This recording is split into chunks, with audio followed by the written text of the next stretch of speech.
We are here tonight. I am Susan Norwell, educational specialist, co-founder of Rett University, and I'm here with... Hi guys, I'm Courtney Barnum. I am an educational specialist who works alongside Susan. There we go. And we're taking a look at making words assessment. And we typically we did a whole webinar on making words, but I really think we kind of needed to look at the assessment piece, only because people kind of think that assessment doesn't have to be like a 4-letter word. So that assessment helps us. It should inform our judgment in terms of whether our instruction is good, if the kiddo is really getting what we're saying. It shouldn't be just because we have to give a test. I have an issue with things that are just, the state says we have to do this. I have an issue with that kind of stuff. If it's not going to inform my instruction, then I'm not going to mess with it. So usually what we hear is people say, it's awful, it's demeaning, it's boring, stupid, standardized, not for our kids, definitely not. That it determines whether they're smart or not. We'll look at it for placement, which we shouldn't. That kids are, frustrated by it, that will get invalid. But I have to say that if we do curriculum-based assessment, which is different than just assessment for the sake of assessment, what it should do, if we do it right, is it should help us evaluate our own instruction and how effective it is, and help us understand the things that the kiddo is getting and the things that they're not getting. And if we do that, then what we should do is we should be furthering their ability to learn and our ability to be a better instructor. So it does affect us, but I would caution anybody, if you have testing that your kids have done that is for some reason in their reports that is number based. In other words, they've said they're in the 1% cognitively. I mean, my chair is 1% cognitive. So that's not any person that I've ever met with Rett syndrome. So we have to be careful about the standardized tests. But if somebody is saying, I'm going to benchmark them to see what reading level they're at, then they are doing a curriculum-based assessment. And as long as they are doing the assessment the same way they do the reading all the time, then you're okay. So that's what we're going to talk about tonight. You want to add anything there? I love your graphics here. Courtney is the one who puts all these PowerPoints together, by the way. I have to give her full credit for being super duper at this. I was just going to say, in terms of assessment, like when I was a classroom teacher, I would give my kids pre and post assessments over like what we were learning, because again, I don't want to assess my kids on things that they already know. I don't want to teach them things they already know. I want to practice. I want to continue working on those skills, but I do not want to spend 2 weeks on something that they already knew and waste time. Because then I give them more. Then they say boring, stupid to you. Yeah. Stupid. We're trying to avoid that. We avoid that at all costs. So while there's a lot of those words we would agree with about assessment, it is important, I think, to get legitimate data. And I will tell you that schools are overly data-driven. Mm-hmm. I had one school where they said, well, we have to take data every week and have a report in Friday. I'm like, oh my goodness, what a lot of waste of instructional time. But the reality is, if they're data-driven, then I want to make sure if I'm supporting someone at school, I am giving them a way to get data that is authentic, that is fair, and that is reflective of what we are instructing. So that's basically what this says here. The positives is that it does give us really good data. We can show progress over time. Especially for those of us that are in private practice. We're in private practice. People are paying us really good money for us to do what we do. And we have to show something for what we're doing. And so I became very, what would be the word for it? Careful about getting data, but also systematic about the data I take so that I can show progress over time. I think that's also important if we're teaching teachers in a school. They have to do data, so they can do it badly.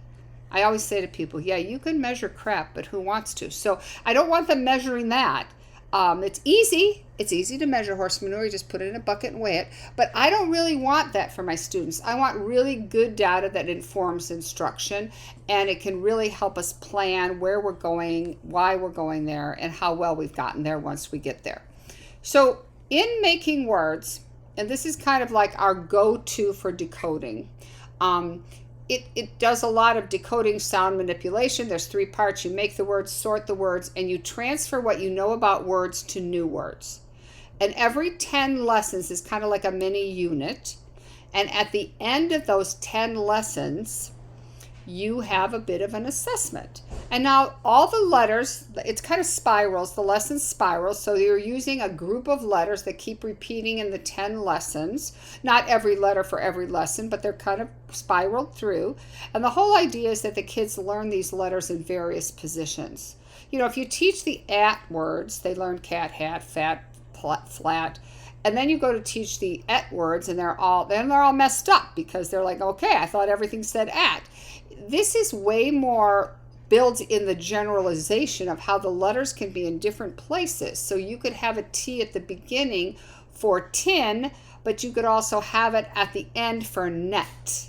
So just all of that builds in the generalization that all children need. This curriculum is built for general education students. It just happens to work really well for students that can't use their hands and can't say the sounds, because they have to internally use their internal voice to figure out the words. And it's got enough repetition, but it's not boring, which I think is good. So, and if you would like to watch our web chat on making words, we did a whole web chat on making words and really talked about each part of it. It is available on our website underneath free lessons. There's a section for web chats, and it is underneath there. So if you want to go back and watch that, it is available. Okay, so you get to those and again, that's Courtney putting all of those up on the website, which again, I'm eternally grateful for. So this is like yay Courtney webinar also. I'm very grateful because she keeps me on track every day. All right, every 10 lessons, we don't have the kids have to master each lesson to move forward. But when you get to that 10th lesson, there are certain things that they should know to help us know if they're, like it's written here, how they're growing in their phonics, how they're growing in their awareness and their spelling skills. And so if issues arise in the assessment, then we know we have to go back. So let's look. After lesson 10, you can't see my little circle here because I'm sharing my PowerPoint and not my screen. So I can see my little circle. If you look over here at after lesson 10, it says A, D, N, S, B, T, L, R, P. Those are the lessons they're supposed to know, like in isolation. They're supposed to know those lessons and be able to identify their sounds. They're also supposed to be able to segment, except our kids can't segment. So we just don't even do that section because we would have to show them the word sat and they would have to go s, a, t to do segmenting. And we're not going to do that because that's impossible. I mean, there's a way to do it, but their memory would have to be so fantastic that it would be testing their memory and not their segmenting. Now, blending, they can do. So the other day I was doing this with a kiddo where I said, okay, and I think I have a movie of it, and they went, and I said, okay, so did I just say run? Did I say ran? Did I say man? And they had to decide which word I said. They had to push it together. And that's a really important skill in these beginning lessons because it's one thing to pull the letters down one at a time to make a word. But what's the opposite of that encoding is the decoding. They need to, in their head, be able to say and push it together. So we're looking at those things in this lesson. Now, the other thing I have started to do, and I don't do it in lessons like up to 20. I don't really do it, but I have been doing it now with my lessons after 20, is I say to them, okay, I need you to find, like I'll put up a sentence, the boy blank to the store. And I'll say, okay, now take these blended words that we just blended, so I know they can blend them, and let's pick what word goes in there. Because I think sometimes the difference between them being able to make the words, which would be encoding, and their ability to read the word, which is decoding, falls a little behind with our kiddos with Rett because they're nonverbal. And so I want to make sure as they're learning to blend the words and make the words that they also are able to read the words. So it's been really interesting because in the beginning, of course, they were going, they get all anxious when I do something new. I mean, that's just how it is. And I'm like, yeah, you can do this. Just let's see what word do you think goes in here. And I'm giving them a lot of support in the beginning so that they understand what I'm trying to do. But I'm also really trying to see, can they read these words? The other thing, and I'll just add this in as a caveat, and we could probably do a webinar on this, on vocabulary development, is a lot of the books that we use, Courtney and I use, have a vocabulary set that come with them. And what I've been doing as a anticipatory set, like, okay, we're reading the book, let me think of one. We read one like about, I'm reading a book now called Sink or Float, okay? And so the words were, sink, float, cork, golf ball, watermelon, all the things that were going to be in the story. And I put those words up and I say, okay, here's some words I think you can sound out based on what you've done in making words. So I had a kiddo who I knew had done the OR sound, had done the C sound at the beginning, the K sound at the end. I gave her the word cork. And she could not do it for the life of her. No. And then I realized she didn't know what a cork was. So there is this marriage between decoding and background knowledge that we have to take a look at. That's why vocabulary development is so important. And once I taught her like what a cork was, then I went back to show her the word in print, and she sounded it out right away. Because what she did is she went k, ork, blended it and went, I don't know what this is. This is not a word I know.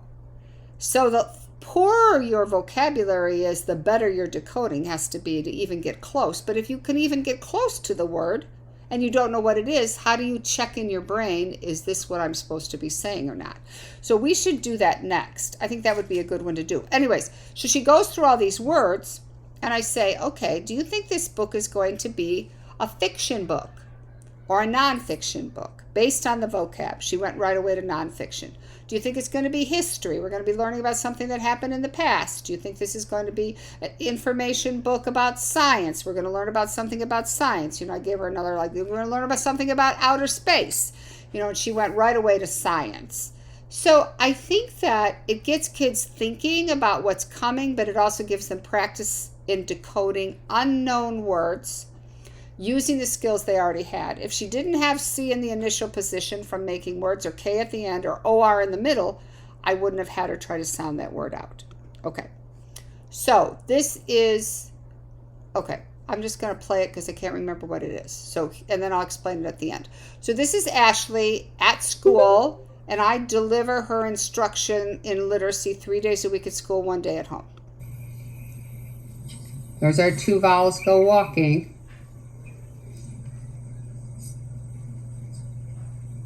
So you got to face me. Thank you. Would we find this on a car? Yes or no? Yes. Would we find it in the refrigerator? A simple yes or no would be fine. No. You're like, Susan. So that's kind of like what we were talking about in we were reading a book. And this was kind of the vocabulary part of the book in pre-teaching. But I knew we had done the 2 vowels had gone walking. I knew we had done T in the initial position. We had done silent E. This is a word she should be able to sound out. And I love her no. Her no is like, oh, I'm so disgusted you're even asking me that. And she's pushing back in her chair, which I think is adorable. So that's kind of the idea of how I'm trying to embed what they've learned into their decoding words before they're taught to them. So I can see what they're transferring from those lovely lessons they get into their reading, which we don't typically have to do with neurotypical kids because they're reading out loud. Our kids aren't reading out loud, and I don't ever want to say somebody's reading better than they are or worse than they are. So I kind of like double check myself. And actually, she loves this. She thinks this is just a hoot and a lot of fun. And she doesn't like very many things, so that's really good. As assessments change, as the lessons change. So what's here is that the first 4 assessments measure letter name and sound knowledge. That's about it. And they look at how they're blending those words. If we say ig, can they put it together and say big? Now, how they're segmenting words is much harder because they can't segment with their mouth. They could segment with the letters. So if we say bed and they give you B-E-D, we know that they're hearing all the sounds, but they can't do it verbally, if that makes sense. Do you want to, am I talking too fast? Courtney, do you want to get something in here? No, you're good. You're good. Okay, all right. You just interrupt me, say, hold on. All right, so this is Josie. She comes from the land down under. She's from Australia. And she is doing some blending here. And she really struggled with this at first. She really struggled with this at first. Oh, who's crying? That's Mila. I'm about to take her outside. She's going to stop. Okay, all right. There we go. Okay, so we have now 7 children in our house between the ages of 6 months and 15. So they're all banished to the outside. No, the youngest is 6 months. Okay, here we go. Does this word say mash? Yes or no?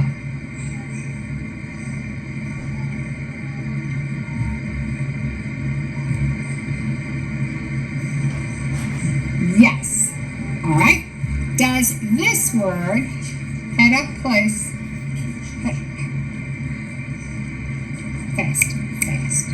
Fast. All right. Do you need, let's look at this word. Does this word say mash?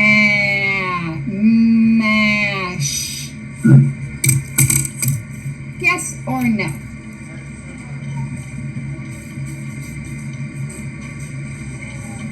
Yes, look here. No, look away. Yes or no? No, nice looking away. You're right. That says mash. Mash. Nice job. I can check that one off. So what I typically do in the beginning is just, let's go forward here. There we go. Does this work? So sorry. What I typically do in the beginning is only give them 2 choices, then I move up to 3 choices because they've got to kind of hold that sound of what I'm saying in their head. But I think that it's really important that we start to do that so they start to figure out how to shove those sounds all together. So, do you want to talk about this one, Courtney? Sure. Go ahead. So, as we're going along, the assessments, as she said, change as the lessons change. So like after those first 4 assessments, we're going to be focusing more on their ability to spell the words that rhyme with other words. And that's something that both Susan and I focus on as we're doing the transfers and things like that. Like the first couple of assessments, when I'm doing the transfer with my kiddos, I'm doing the beginning sounds just to make sure that they've got them, things like that. Then as we get, I'm usually about 4 to 5 lessons in, then I'm like, okay, we're going to start doing the rhyming words and do these sound the same? Do these sound the same at the end as they, as other words? So after those first 4 assessments in the actual book, you're going to see them starting to focus more on those rhyming words with other words.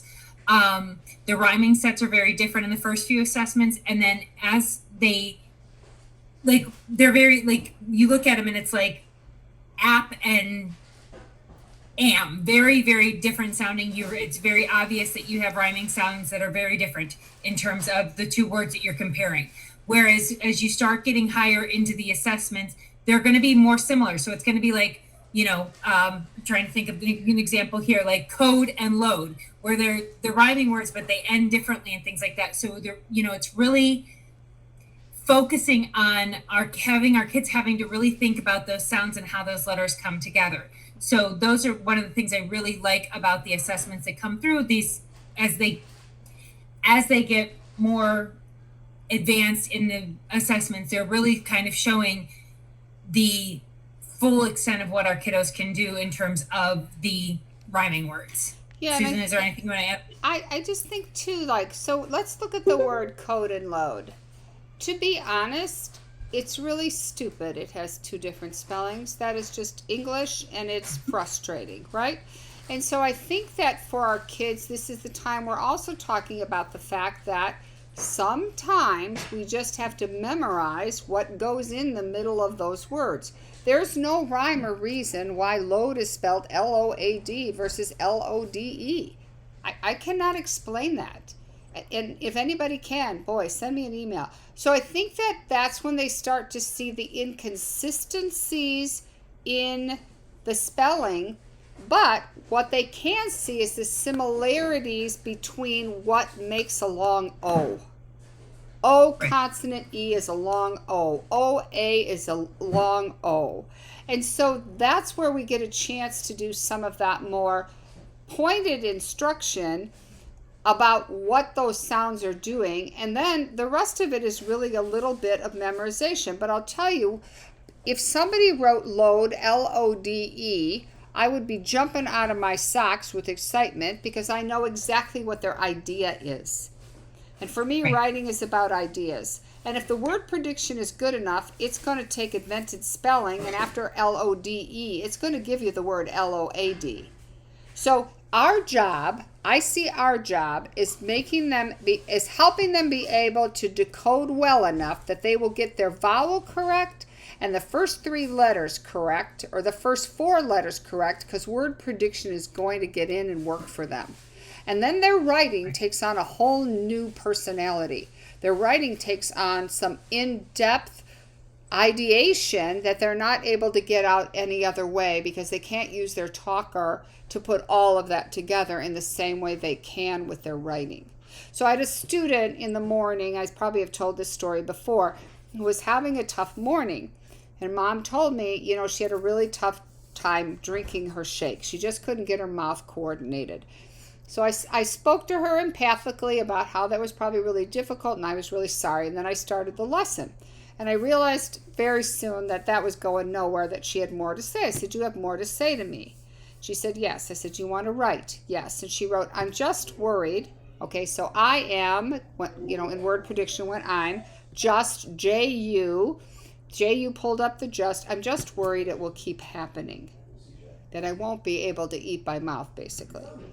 So in my mind, we would have never gotten to that if her decoding wasn't good enough to get to the writing piece of that. It's why I think making words is non-negotiable. And I have some kids that it's not their favorite thing. I mean, where they get a little mad at me about the rhyming and particularly the transfer, because it's hard. They say, "This is hard, this is challenging." And I say, "I know, but if you can write, you can tell me anything, and that I won't negotiate over.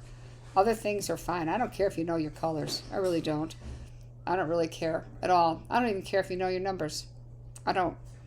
I care that you understand numbers, but I don't care that you can read 1,562. That doesn't matter to me. What matters to me is that you get an idea out and we can understand it."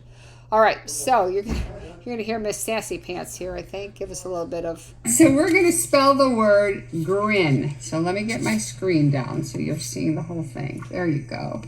Let me get this down. So we're going to spell the word grin. Okay, so I'm going to stop it there. What I do when I'm having them transfer a word, in the beginning, like Courtney said, we put the in up and they just have to add the GR, right? We're just moving them along step by step. But now she has the in. She chose the in word. There were 4 words to choose from. What word do we need to use to help spell grin? So she picked the rhyming word herself that she would use. That's really great because I know she's hearing that ending sound and what rhymes with it. And then I put it right there on the board with the ABC flip book so she can see it. Now, some of my kids, they don't even have to use the ABC flip book anymore. I just go A, B, C, D. They go yes or no, E, F, G, H, yes or no. They just do it. So, but she still needs to see it. So that's where we are. Whoops, I'm going to go back. I'm going to play this movie. Oh, I'm going to go back, and then go. Okay, here we go. So we're going to spell the word grin. So let me get my screen down so you're seeing the whole thing. There you go. Let me get this down. Grin. There's our word to help us. Do we need A, B, C, or D? Yes or no? No. Okay. Thank you, sweetie. Do we need E, F, G, or H?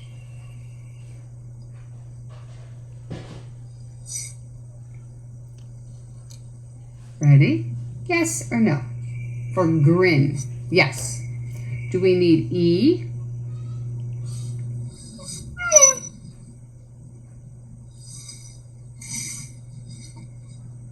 No.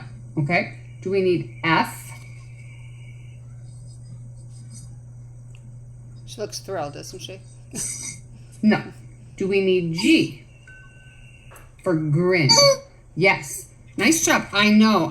Are your eyes just giving you a lot of trouble this morning? Yes. It's okay. We're taking our time. So we're going to spell the word grin. I just did that. I'm so sorry. I'm like not being very helpful here. Okay, I want to explain something I do that might be helpful for anybody who's watching. Is she definitely has some trouble with her eyes going left to right on certain days. So I'll run a calibration and I'll see where she's having trouble. If she gets a green, I know her eyes are fine, and if she's not doing a good job, it's because she's just being willful.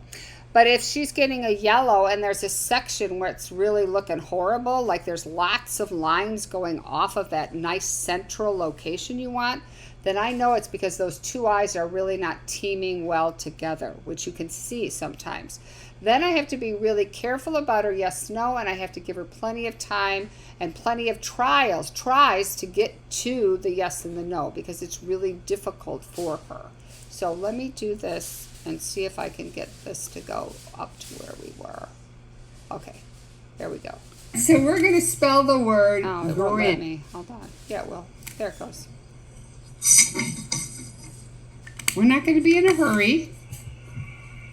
Grin. When it takes you a while to get to your yes and no, I'm not penalizing you because I see you trying. You only get dinged when you don't try, or you give me wrong answers on purpose. When you are trying, I see your whole body is like tensing up to try and get your eyes to move. That's just your Rett. That's having a Rett day with your eyes. That's not your fault. You know the difference. When you're purposely doing something that you're not supposed to be doing, that's when Susan goes, But this, that's why we looked at your eyes. I could tell they were giving you trouble. I'm giving you more time. All right, so here's our first letter for grin. Do we need A, B, C, or D? Yes or no? No. Atta girl. Just take your time. You'll get there. Relax. Do you need E, F, G, or H? Yes or no? I'll wait for you. No. Okay. That was very cute. Do you need I, J, K, L, M, N? Yes or no? No.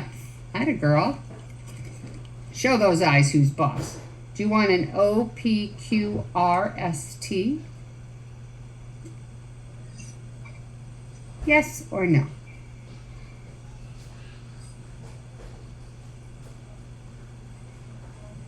Would you like Miss Carrie to give you a steady? Would that help?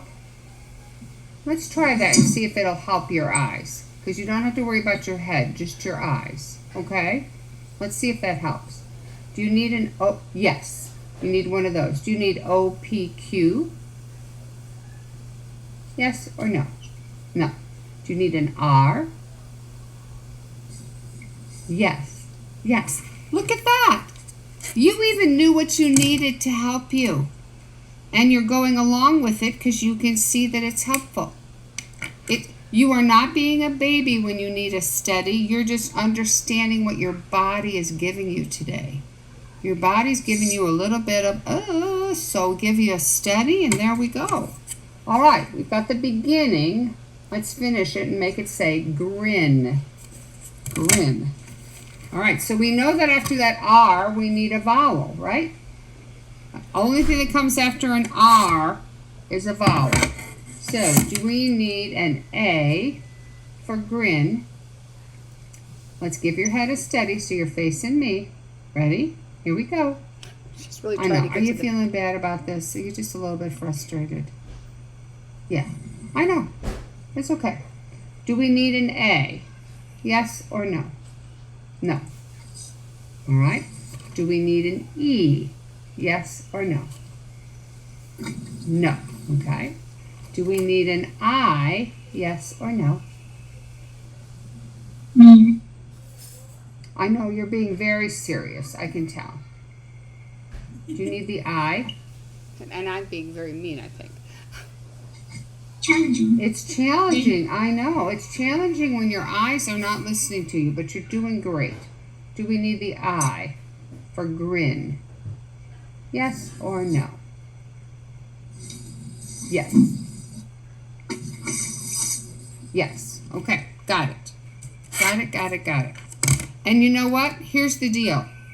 When you do things even when it's challenging, that is brave. When you're doing things even when it's challenging and not giving up, that's brave. All right, do we need any more letters for grin?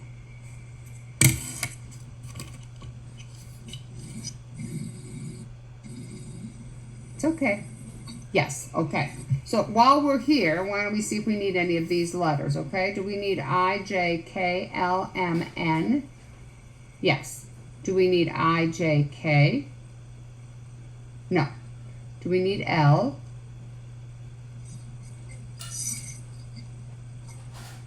Yes or no? Nope. Okay. Do we need M?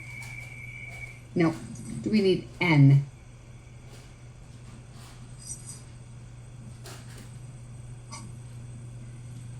Yes. Nicely done. See, I'm just waiting. And Miss Carrie just waiting if you need help. That's all. We're just waiting to see. And that says...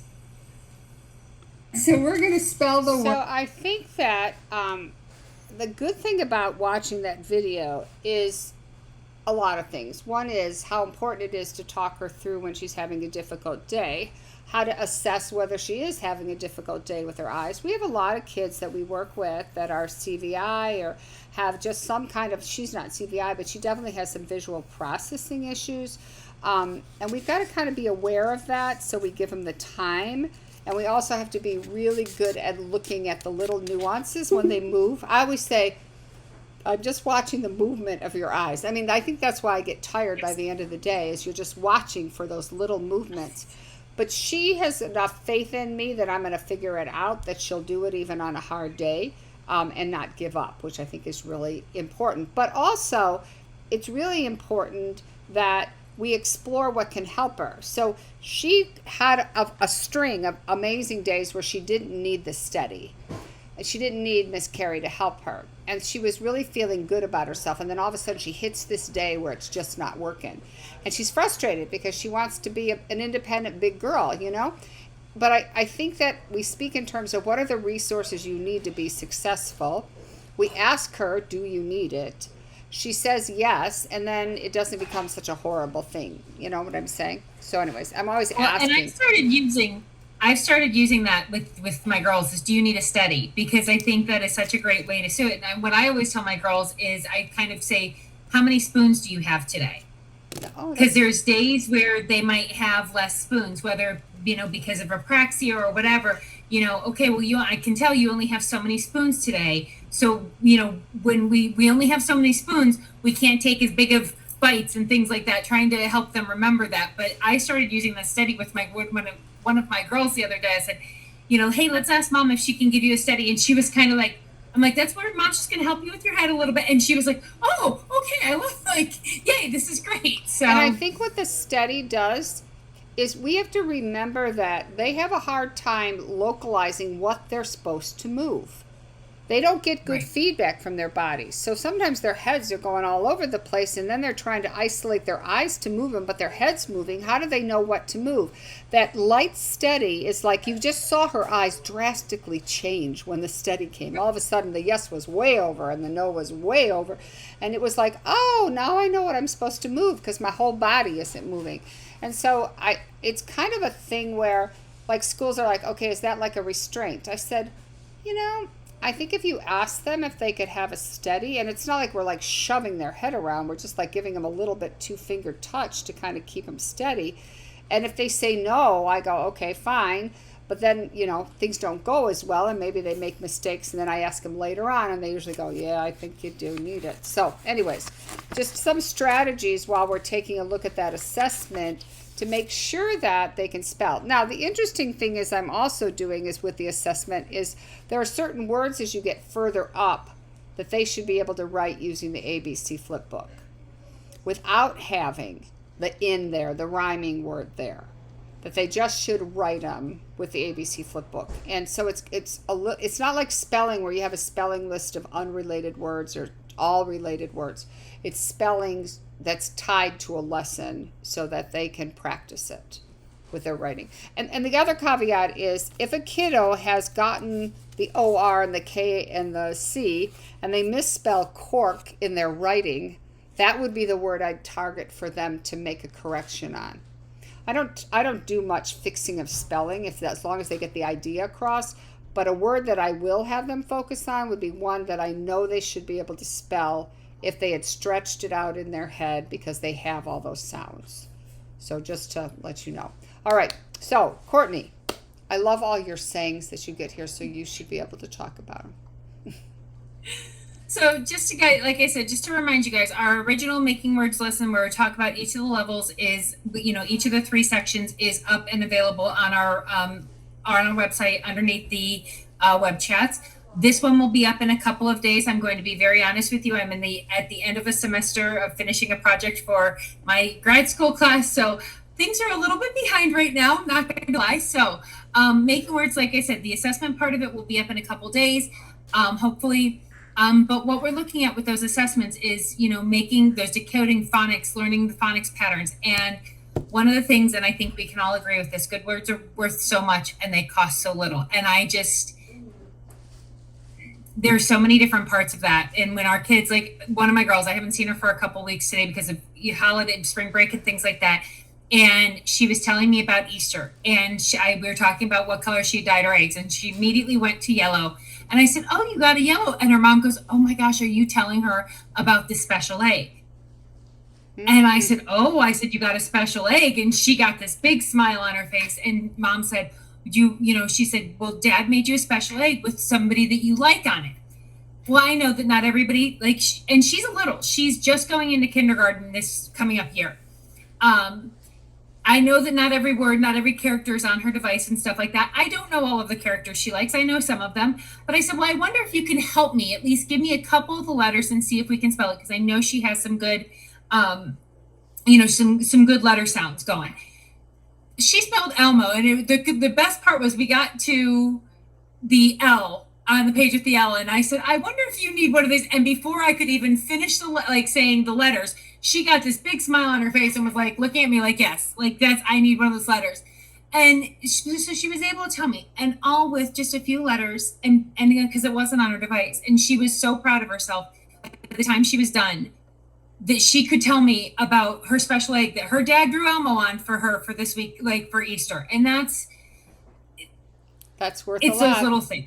It's worth everything. It is. So, quick announcement before we I'm sure all of you guys know, we are having a free Camper at You weekend, family weekend in September.